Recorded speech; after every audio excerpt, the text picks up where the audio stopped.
Hello दोस्तों, कैसे हैं आप सभी लोग। आई होप आप सभी लोग चकाचक होंगे और पढ़ाई ज़रूर कर रहे होंगे। चलिए शुरुआत करते हैं आज अपने प्रैक्टिस सेट नंबर 3 की, जिसमें हम लोग फिर से 15 से 16 क्वेश्चन देखने वाले हैं। बहुत ही इंपॉर्टेंट क्वेश्चन, जिसमें अगर हम एक क्वेश्चन करते हैं तो उससे रिलेट करता हुआ जितना भी क्वेश्चन रहता है वो सारी चीज़ें बता दी जाते हैं। तो ये 15-16 क्वेश्चन है, ये 15-16 क्वेश्चन आपके हिसाब से होंगे, लेकिन अगर ध्यान से देखोगे तो ये बहुत ज़्यादा क्वेश्चन का समावेश है, बहुत ज़्यादा क्वेश्चन इसमें है। ठीक है, तो चलिए शुरुआत करते हैं क्वेश्चन नंबर 1 से, देखते हैं क्या कह रहा है। क्वेश्चन ये कह रहा है कि 3 और 2/3 समकोणों में डिग्रियों की संख्या कितनी है, कितने डिग्री बनेंगे, कितने अंश के कोण बनेंगे। तो बहुत ही आसान है, देखो 3 है और 2/3, 3 समकोण है और 2/3, 2/3 तिहाई है तो नीचे 3 रहेगा, 2 तो ऊपर रहेगा। इतने में समकोणों में डिग्रियों की संख्या बहुत ही आसान है। आप एक तरीका ऐसा कर लो, ये 3 समकोण है तो यहाँ 90 से गुणा कर दो, ये 3 समकोण है तो यहाँ 90 से गुणा कर दो। उसके बाद में जितना आता है, बाद में जितना आता है दोनों को जोड़ दो। ठीक है, जैसे यहाँ 270 आ गया है और यहाँ ये कट गया है तो 30 दूनी 60, तो 270 में 60 आपको जोड़ना है तो 330 आ गया फाइनल आंसर। ठीक है, 330 आपका फाइनल आंसर हो गया। ये हमने पहले गुणा किया बाद में जोड़ा। अगर आप ऐसा करना चाहते हो कि सर जी पहले हम जोड़ेंगे बाद में गुणा करेंगे, तो इसका मतलब आपके पास 3 है और 2/3 है। लो भैया इतना है, सबसे पहले इसमें देखो इतने हो गए टोटल, इतने कोण हुए, तो इसको जोड़ना आसान है। 3 त्रिका 9, 2 11 बटे में 3, इसको इसमें गुणा करते हैं, इसको जोड़ देते हैं तो 3 त्रिका 9, 9 2 11 बटे में 3। और क्या है, ये समकोण है, इसका मतलब एक में 90 अंश होता है, तो बस इसमें 90 से गुणा कर दो तो यहाँ से हो गया 11 तिया 33 यानी 330 फाइनल आंसर।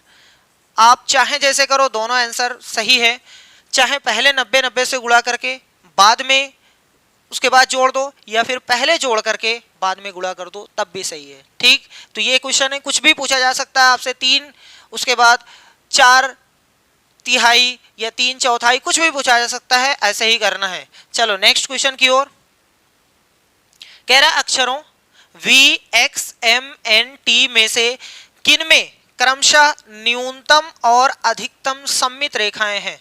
ठीक है, जाके देख लीजिएगा। सममित रेखा, सममित वाला एक चैप्टर पूरा डाल दिया गया है, जिसमें एक छोटी से छोटी चीज से लेकर के हर चीज बताई गई है, कोई भी चीज छोड़ा नहीं गया। उसको अगर आप देखें तो बहुत अच्छी बात है, ये तो तुरंत आपकी चुटकियों का खेल है। नहीं सीखे तो हम सिखा दे रहे हैं। देखो अधिकतम और न्यूनतम सममित रेखाएं, सबसे पहले ये V है, V यहाँ पर है, इसमें कितनी सममित रेखा बनेगी, तो एक बनेगी, वो यहां से जाएगी। सममित रेखा का मतलब होता है एक ऐसी रेखा जो दिए हुए फिगर को दो बराबर और एक जैसे पार्ट में डिवाइड करती है, तो उसको बोलते हैं सममित रेखा। जैसे हम यहीं पर खींच दे रहे हैं, यहाँ पर एक रेखा ऐसे जा सकती है, बस ऐसे नहीं जाएगी, क्योंकि ऊपर कुछ दूसरा हो जाएगा, नीचे कुछ दूसरा हो जाएगा। इसका मतलब इसमें एक है, इसमें एक यहाँ से जाएगी, एक यहाँ से जाएगी, तो 2 है। इसमें सिर्फ एक रहेगी, इसमें कोई नहीं रहेगी, इसमें यहां से रहेगी बस। कह रहा है न्यूनतम किसमें है, न्यूनतम, तो न्यूनतम n के पास है, तो ये n हो गया। अधिकतम किसके पास है, x के पास है। इसके पास एक भी नहीं है, इसके पास 2 है, तो ये इसके पास 0 है, इसके पास 2 है, यानी n और x हमारा आंसर है। n और x कहाँ है, पहले वाले में ही सही है, तो यही हमारा पहला वाला आंसर हो गया। ठीक है, पूरा लेक्चर आपको डाला गया है, देख लीजिएगा, रिक्वेस्ट है। चलो देखते हैं नेक्स्ट क्वेश्चन। कह रहा है कि 3/4 में कितने 1/12 हैं।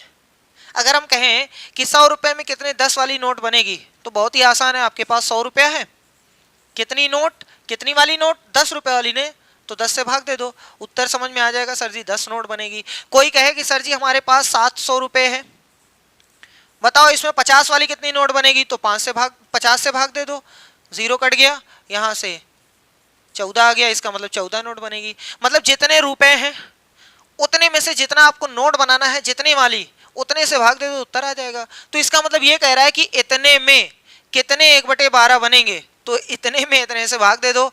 3/4 में भाग देना है 1/12 से, यही आंसर हो जाएगा सॉल्व करने के बाद। लेकिन इस भाग को पहले क्या बनाना होता है, गुणा। तो पहले वाला नंबर वैसे ही ठोक देते हैं, इस भाग को बना दिए गुणा। गुणा जैसे ही बना, आपने भाग को उलट दिया, गुणा बन गया, तो ये भी कहेगा हम भी उलट जाएंगे। तो याद रखिएगा, भाग से सटा हुआ नंबर जस्ट बाद आने वाला नंबर पलट जाता है। तो 12/1 लिखा जाएगा, 1/12 है, 12/1। अब जो कट रहा है उसको काट दो, जैसे 4 एकम 4, 4×3 12, 3 गुणे में 3, ऊपर का ऊपर गुणा, नीचे का नीचे गुणा होता है। नीचे लिखने की कोई फायदा नहीं, क्योंकि 1 का गुणा 1 में करेंगे तो 1 का रहेगा। उत्तर आ गया 9। ठीक, तो ये है तरीका। जब भी पूछे इतने में कितना, इतना बनेगा, तो जो बड़ा रहे यानी जितने में आपसे पूछा गया उसमें दूसरे वाले से भाग दे देना, तो उत्तर आ गया 9। नेक्स्ट क्वेश्चन कह रहा है कि इतने में 7 के स्थानीय मान तथा इतने में 4 के स्थानीय मान में क्या अंतर है। दो तरीका, दो वो होता है, एक स्थानीय मान होता है, एक अंकित मान होता है। स्थानीय मान का मतलब स्थान की वैल्यू, जैसे ये 7 का स्थानीय मान इसमें पूछा है, तो 7 का स्थानीय मान यहाँ 7, और जितना इधर बचेगा, जितना दाहिने साइड बचेगा उतना 0, तो ये 7 का स्थानीय मान हो गया। इसमें 4 का स्थानीय मान देखो, यहाँ 4 है, जितना दाहिने साइड बच रहा है उतना 0 लगा दो, उतना 0। ठीक है, स्थानीय मान का स्थान का मान, उस स्थान पर बैठने से उसकी क्या वैल्यू है। जैसे सीएम और पीएम की चेयर जो होती है, इंसान की वैल्यू नहीं है, उस चेयर की वैल्यू है। जो उस चेयर पे बैठा उसको वो माना गया, उस चेयर पे उतार के फेंक दो, काम खत्म, उसकी वैल्यू कुछ भी नहीं है। तो चेयर की वैल्यू है, इंसान की वैल्यू नहीं है। वैसे यहाँ पर स्थान की वैल्यू है। ये 4 यहाँ है, 400 बोला गया, कल के यहाँ 5 आके बैठ जाएगा तो 500 बोला जाएगा, 100 है ना। कल यहाँ 700 आके बैठ जाएगा तो 700 बोला जाएगा, कल यहाँ 9 आके बैठ जाएगा तो 900 बोला जाएगा। ठीक, लेकिन एक होता है अंकित मान। अंकित मान तो उसकी वैल्यू, चेहरे की वैल्यू है, फेस वैल्यू जिसको बोलते हैं, फेस वैल्यू। ठीक है, ये है प्लेस वैल्यू। फेस वैल्यू का मतलब जैसे किसी का चेहरा है, तो यहाँ बैठा हो, वहां बैठा हो, यहाँ बैठा हो, वहां बैठा हो, चाहे जहां बैठा हो, वो चेहरा तो वही रहेगा। इसका मतलब अगर इस 7 की हम फेस वैल्यू निकालना चाहें तो 7 चाहे जहां बैठा रहे, चाहे यहाँ बैठे, चाहे यहाँ बैठे, चाहे यहाँ बैठे, चाहे यहाँ बैठे, चाहे जहां बैठे, फेस वैल्यू यानी अंकित मान वही रहता है। और प्लेस वैल्यू स्थान बदलने से चेंज होता रहता है, चेयर है जैसे। ठीक, तो कह रहा है इनके मान में अंतर क्या है। तो भैया जी 7000 और 400 दोनों का अंतर निकाल देंगे, तो यहाँ से 10 में से 4 गए 6, और यहाँ से 6, यानी 6600 आ गया भैया। कौन सा सही है, ये वाला। तो ये तरीका है अंकित मान और स्थानीय मान का। ठीक, चलो आगे बढ़ते हैं भैया।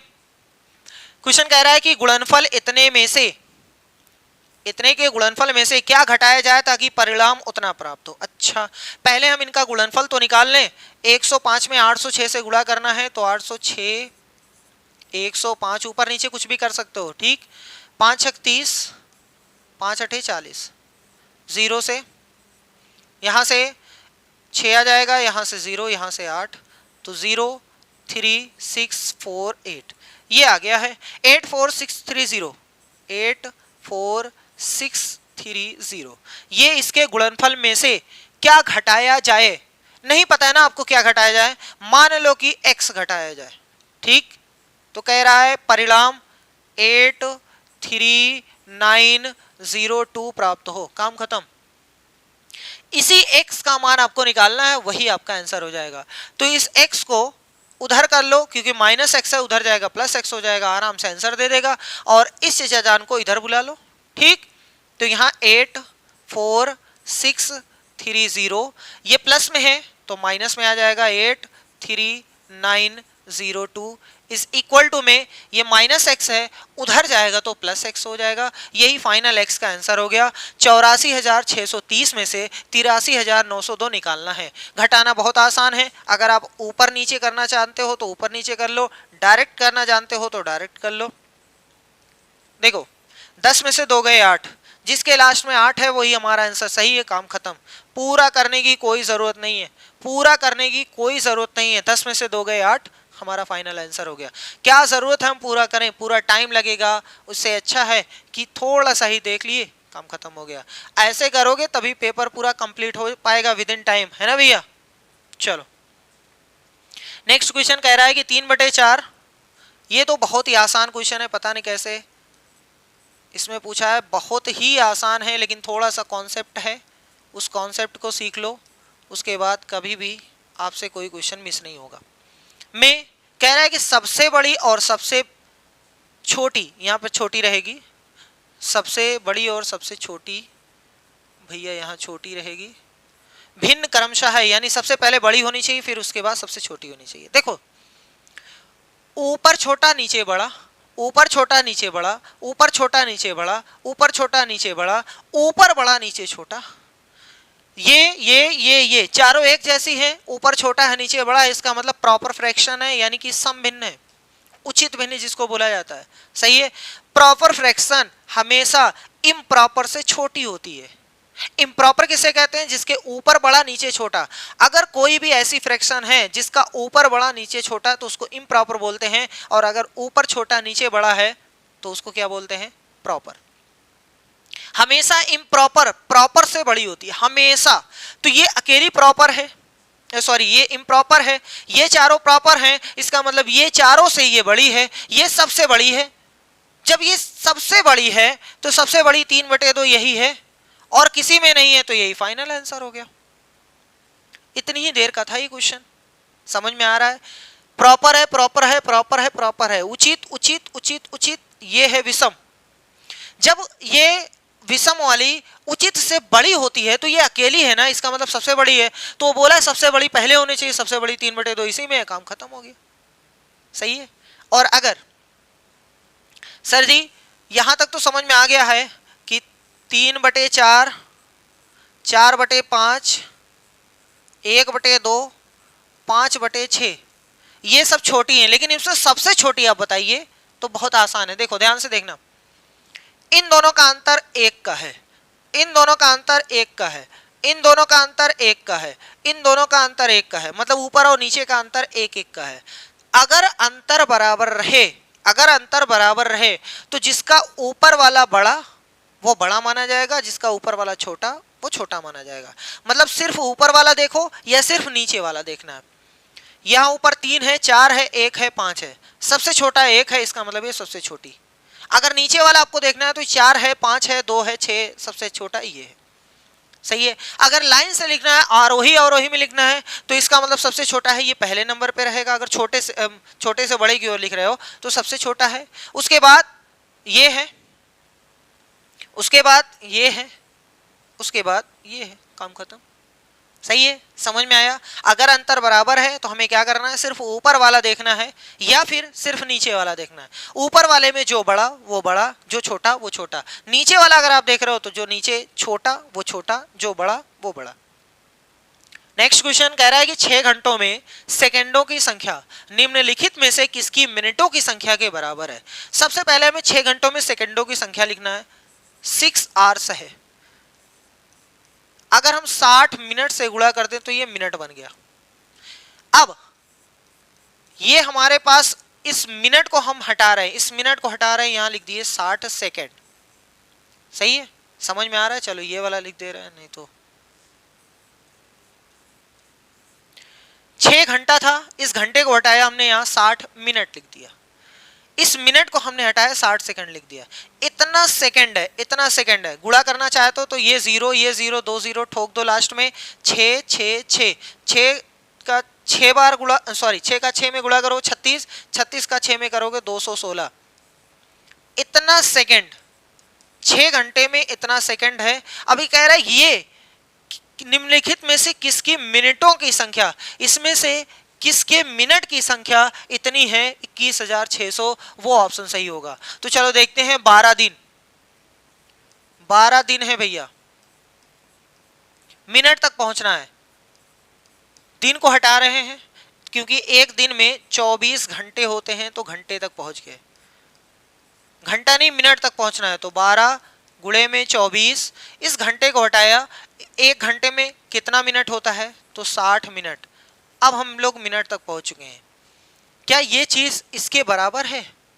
नहीं भैया, आप गुणा करोगे नहीं बराबर होगा, क्योंकि यहां लास्ट में 2 0 है, यहां लास्ट में 2 0 है, और यहां लास्ट में 1 0 है। देख लो, और कहीं 2 0 आ रहा है? नहीं आ रहा है ना। अरे 2 का 4 में गुणा करेंगे 8, 8 6 का नहीं, 0 आएगा, 0 नहीं आएगा। इसका मतलब ये वाला नहीं सही है।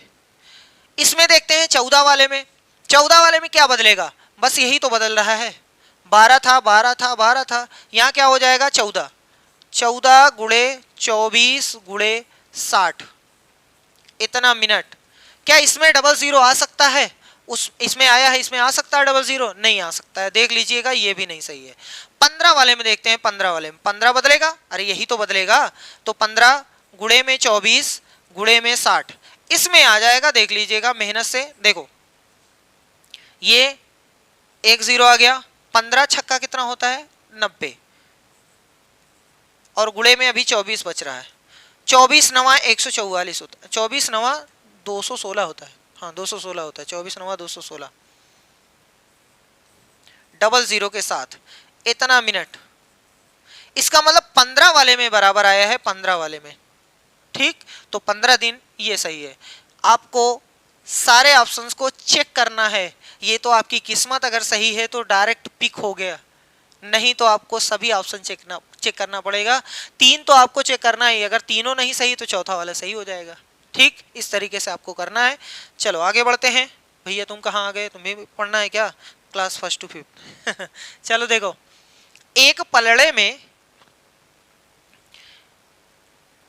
कितने के बट्टे रखे हैं भैया, अच्छा एक पलड़े में, ये यहां पर बीच में मिस है, यहां पर होना चाहिए था, यहां पर इतने केजी, और दूसरे पलड़े में 200 ग्राम तथा 100 ग्राम बट्टे तथा फल रखे हैं। मान लो कि एक तराजू है, ये ऐसा तराजू है भैया,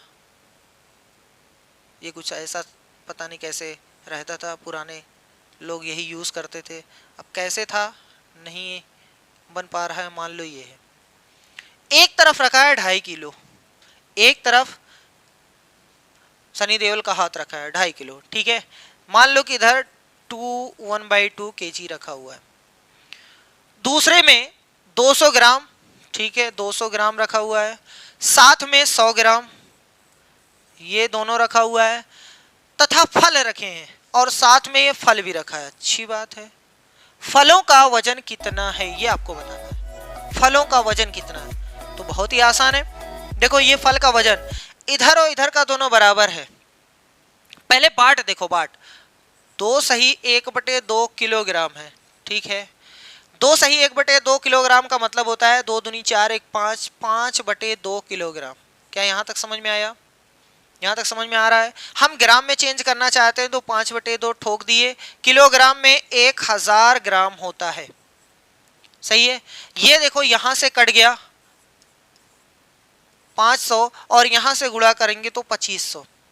कुछ लोग कहेंगे सर जी क्या जरूरत है, 2 में हमें पता है 2000 हो जाएगा, आधा में 500 हो जाएगा, 2500 हो जाएगा, लेकिन अगर हम यही आपको दे दें, कह दें कि 3 सही 3/7, तब तो गाड़ी फंस जाएगी, सर जी ये कैसे होगा, इसमें कितना ग्राम होगा, तो तरीका यही है, ऐसे ही करना रहेगा चाहे जितना रहे, ठीक है।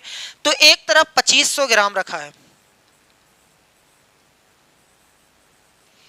एक तरफ 200 और 100 ग्राम रखा है, मतलब 300 ग्राम का बाट रखा है, तो 2500 इधर है, 300 अगर माइनस किया जाएगा तो 2200 ग्राम, यही 2200 ग्राम वजन तो है फल की, जितना इधर है और 300 इधर है, 300 माइनस कर दो क्योंकि फल में नहीं जोड़ा जाएगा भैया, तो ये बाकी बचा 2200, यानी 2200 कौन सा ऑप्शन है, पहला वाला सही है। बहुत ही आसान है, बच्चों वाला खेल है ना भैया, ये सब तो बच्चों वाला खेल है, बस आपको कन्वर्ट करना आना चाहिए। कह रहा रमेश ने इतने बजे अपनी यात्रा शुरू की और इतने बजे समाप्त की, यात्रा पूरी करने में लिया गया समय बताओ। अच्छा, जैसे अगर हम कह दें कि हम अपने घर से 7 बजे निकले थे और पहुंचे हैं 11 बजे, तो कितना समय लिए हैं, तो हमेशा जितने बजे पहुंचे हो ऊपर रखिएगा और जितने बजे आप निकले हो उसको नीचे रखिएगा, घटा दीजिएगा तो उत्तर 4 घंटा 0 मिनट, ठीक, ऐसे निकाला जाता है। वो कितने बजे पहुंचा है, 23:20 पर, और कितने बजे निकला था, 19:50। उधार वाला घटाव है, उधार वाला घटाव कैसे होता है, 20 में से 50 नहीं जाएगा, तो ऐसा करते हैं 1 घंटा यहाँ से उधार लेते हैं, जैसे ही 1 घंटा देगा तो ये बचेगा 22, ये बचेगा 22, 23 घंटा है ना तो 22, लेकिन 1 घंटा इधर आएगा तो 60 मिनट बनता है, तो यहाँ 60 जुड़ जाएगा, तो कुल मिला के ये 80 मिनट लिखा है। 1 घंटा इधर से आया 60 मिनट लेकर के, 20 पहले से था, 80 मिनट है। 80 में से 50 निकल गया तो 30 बचा, और यहाँ 22 में से 19 निकल गया तो 3 बचा, तो 3 घंटा 30 मिनट यही आपका फाइनल आंसर है। ठीक है, कौन सा सही है? 3 घंटा 30 मिनट। अरे भैया इसमें भी कुछ मिसप्रिंट है क्या? चलो ये मान लेते हैं, ये 3 घंटा 30 मिनट है, ये 4 घंटा 30 मिनट है। चलो ये सही है, 3 घंटा 30 मिनट। ठीक, मिसप्रिंट है थोड़ा सा, मतलब है नहीं वो। चलो आगे बढ़ते हैं नेक्स्ट क्वेश्चन पे। क्वेश्चन ये कह रहा है कि 200 लीटर धारिता वाली एक टंकी का 3/4 भाग पानी से भरा हुआ है। एक टंकी है, मान लेते हैं यही टंकी है भैया, टंकी बना दें क्या? चलो मान लेते हैं कि ये ही टंकी है। इसका 3/4 भाग, 3/4 का मतलब पहले समझ लो, 3/4 का मतलब ये हुआ कि 4 हिस्से में से 3 हिस्सा भरा हुआ है। सही है, 4 हिस्से में से, ये टोटल हिस्सा है इतना, उसके बारे में बात कर रहा है। 4 हिस्से में 3 हिस्सा भरा हुआ है। देखो पानी से भरा हुआ है, हम अपने पास से नहीं बोल रहे, पानी से भरा हुआ है, इसका मतलब 4 हिस्से में 3 हिस्सा भरा हुआ है। वो ये भी बोल सकता था 3/4 भाग खाली है, इसका मतलब ये हुआ कि 4 में से 3 भाग खाली है। ठीक है, फिलहाल वो बोला है पानी से भरा हुआ है, 4 में से 3 हिस्सा भरा हुआ है। हम आपसे पूछें कितना हिस्सा खाली है, बता सकते हैं? 1 हिस्सा खाली है। अरे 4 में से 3 भरा तो 1 खाली है। 200 लीटर धारिता वाली एक टंकी है, मतलब टोटल इसमें 200 लीटर पानी आता है, टोटल 200 लीटर। 200 को कितने हिस्से में बांटा गया है? 4 हिस्से में बांटा गया है। 4 हिस्से में बांटोगे तो 50 50 50 50 आएगा। 50 जो आ रहा है एक हिस्से का मान, 3 हिस्सा उसमें भरा हुआ है, 50 भरा हुआ, 50 भरा हुआ, 50 भरा हुआ, 150 भरा हुआ है, एक हिस्सा खाली है, नहीं 50 लीटर अभी भी बचा हुआ है। सर जी आप ऐसे कर सकते हो। दूसरा तरीका, हमारे पास कितना खाली है, कितना खाली है? 1/4 खाली है। अरे 4 हिस्से में से 3 हिस्सा भरा हुआ है, तो 1 हिस्सा खाली है, 1 हिस्सा खाली है 4 हिस्से में से। सही है, इतना खाली है, लेकिन ये किसका खाली है? 200 लीटर का खाली है ना एक हिस्सा, तो कैसे निकालेंगे? ये काट देंगे, यहां से 50 आ गया, तो कितना अभी पानी खाली है? 50 लीटर पानी उसमें भरना बाकी है। अब देखो, इसको पूर्ण रूप से भरने के लिए 5000 ml, 5000 ml मिलीलीटर, अगर ml है, लीटर बनाना है तो 1000 से भाग, अगर लीटर है ml है, लीटर है ml बनाना है तो 1000 से गुणा, मिलीलीटर है तो जब हम इसमें 1000 से भाग दे देंगे तो ये बन गया लीटर, यानी क्या आ गया? 5 लीटर। 5000 ml यानी 5 लीटर धारिता वाली एक बाल्टी में पानी भरकर इसमें कितनी बार डालना पड़ेगा? ठीक है, देखो इसमें हमें भरना है पानी 50 लीटर। मान लो कि पानी यहां तक भरा हुआ है, अभी हमें 50 लीटर पानी भरना है, 50 लीटर पानी भरना है, और किस बाल्टी से भरा जा रहा है? 5 लीटर वाली बाल्टी से। 50 लीटर भरने के लिए 5 लीटर वाली बाल्टी से कितनी बार पानी डालना पड़ेगा? एक बार डालोगे 5 लीटर, 2 बार भरोगे 10 लीटर, 3 बार 15, 4 बार 20, ऐसे कब तक करोगे? कितना पानी भरना है? 50 लीटर। एक बार में कितना पानी आता है? 5, भाग दे लो, उत्तर आ जाएगा 10 बाल्टी पानी।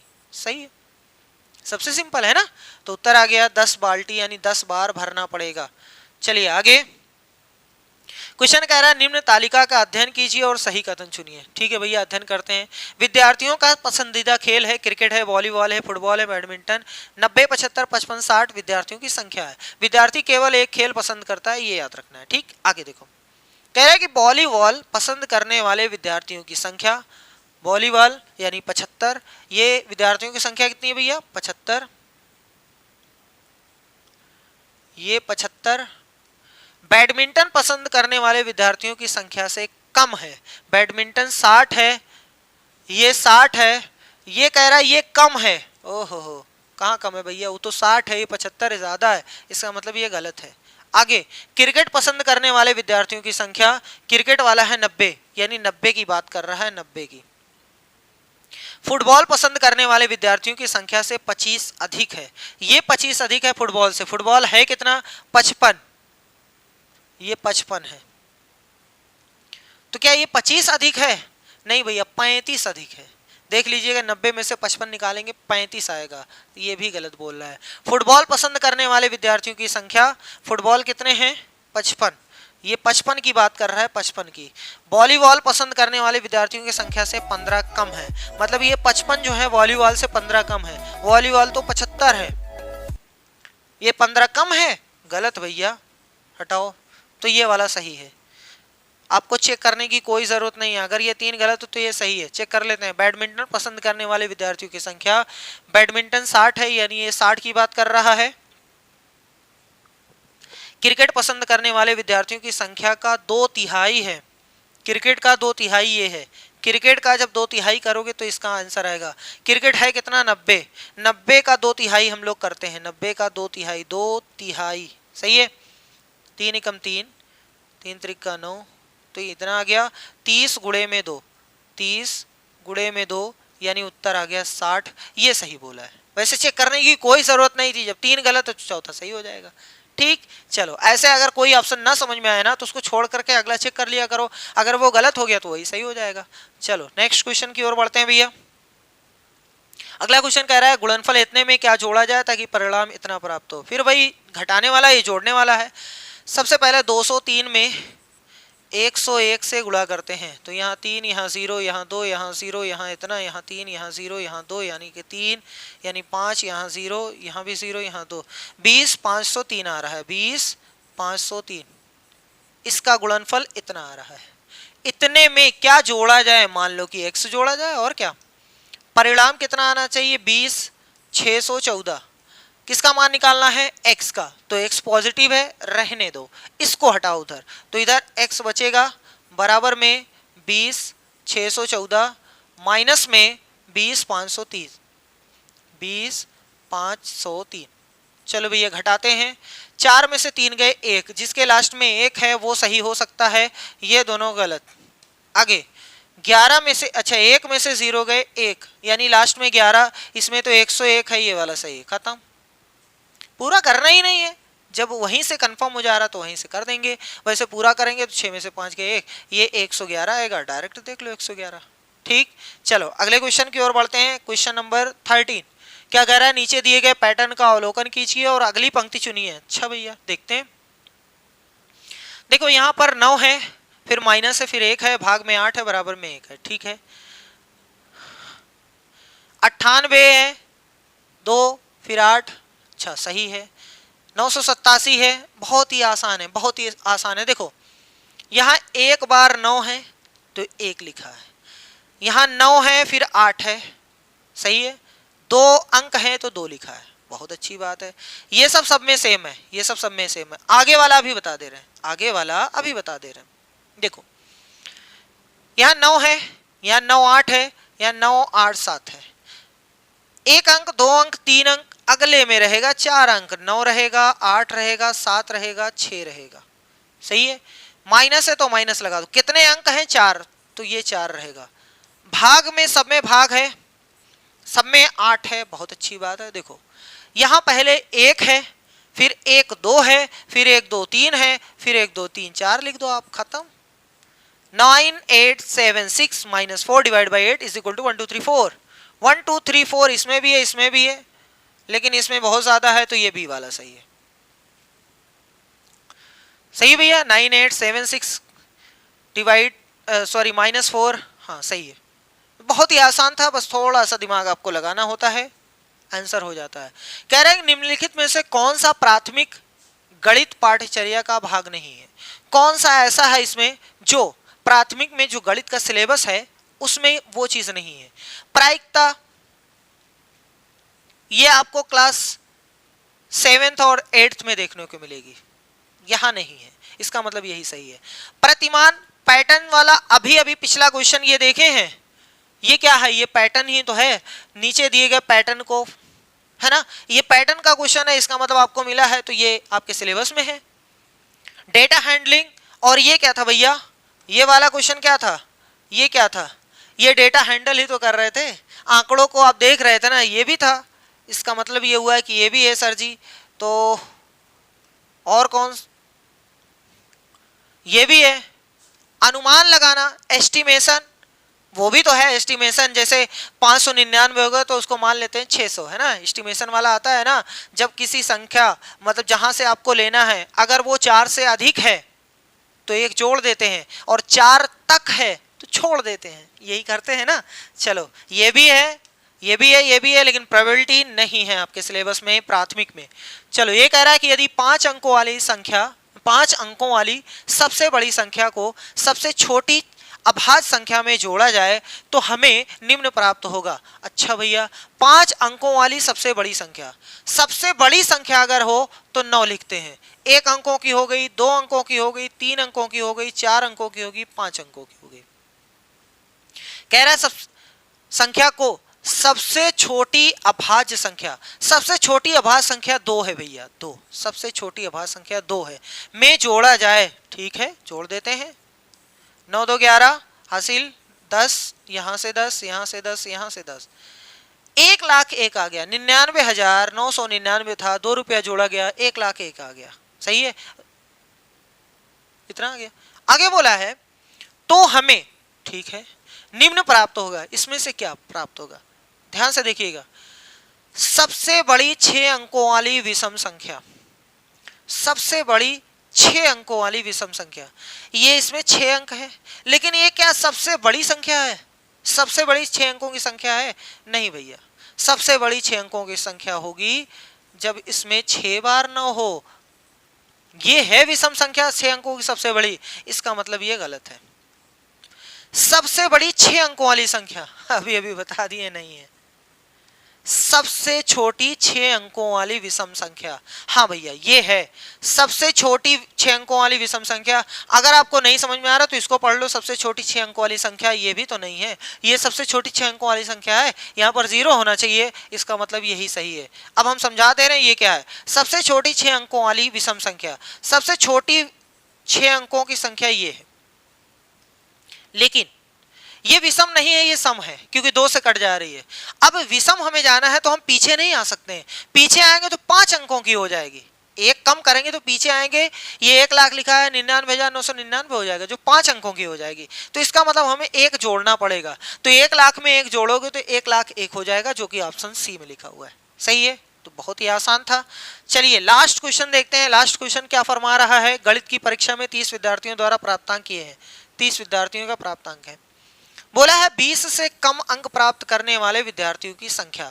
20 से कम, 20 से कम, ये 20 नहीं, 20 से कम कितने लोग हैं, इसको नहीं लेना है। 1 2 3, 20 से कम हम देख रहे हैं 4 5 6 7 8 9 10 11 12 13 14 15 16, 20 से कम लोग हैं 16। ठीक, इसको हमने गोद दिया, 16 लोग हैं। आगे बोला है 20 या उससे अधिक अंक प्राप्त करने वाले विद्यार्थियों की संख्या।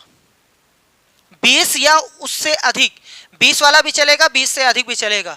अब क्या हम फिर से जोड़ें? नहीं, जोड़ना नहीं है। टोटल 30 विद्यार्थी हैं, जिसमें 16 लोग ऐसे हैं जो 20 से कम पाए हैं, तो बाकी या तो 20 पाए होंगे या तो 20 से ज्यादा। तो 30 में से 16 निकाल दो तो कितने, 14 लोग हैं।